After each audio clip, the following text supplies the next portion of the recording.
Naked and Funny Cafe is known for its breakfast all-day specials. Today's special is pancakes, which is what Rupert here is about to order. But waitress Brittany is the queen of the upsell, so now Rupert's thinking about waffles or canned hams. Plate of harvest melons? At this point, I think he'd order a side of beef if Brittany recommended it. Brittany is more than happy to explain the menu to her customers who always seem to be unable to focus on the menu whenever she's around.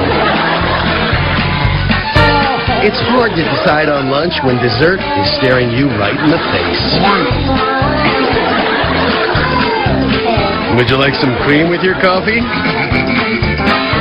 If any of these guys were asked to repeat what Brittany just said, it's a good guess that they would ask, "Is she talking?" It's rare that you feel like tipping the waitress before you get your food.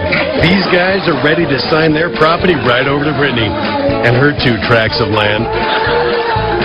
So, kids, we caught you looking. But honestly, with those things in front of you, there's probably nothing else you can do. In fact, I think I'll take a peek right now myself. Not at you, sir.